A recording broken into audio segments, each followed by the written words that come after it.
मेरे पिताजी का हमने आखिरी अंतिम संस्कार किया था, तो इसके लिए मैं आज आया हूँ। 27 नवंबर को आप लोगों को, बहुत लोगों को मालूम नहीं होगा, 2006 में 27 नवंबर को इसी जगह में मैंने अपना पिताजी का अंतिम संस्कार किया था और उसी दिन मेरा राज तिलक भी हुआ था।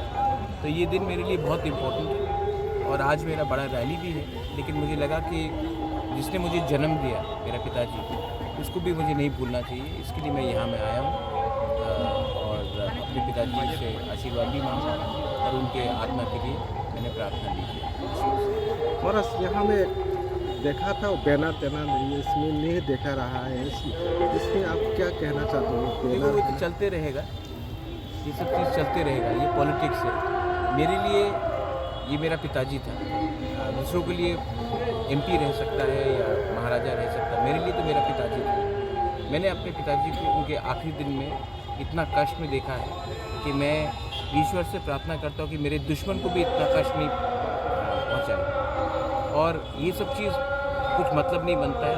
आज मेरे पिताजी को, मेरा महाराजा किरीट विक्रम का बेटा अपने लोगों के लिए फाइट कर रहा है, वो भी ऊपर से देखकर बोल रहा होगा कि मेरा नाम तो नीचे नहीं गिरा।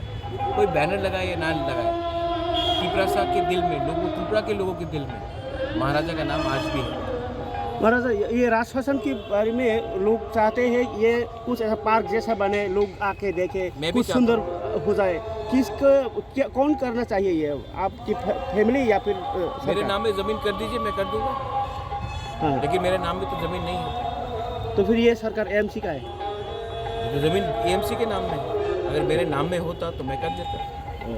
तो आप कुछ कहेंगे गवर्नमेंट को? कितने बार कहूँगा, 20 साल से बोल रहा हूँ, कोई सुनता नहीं। Thank you.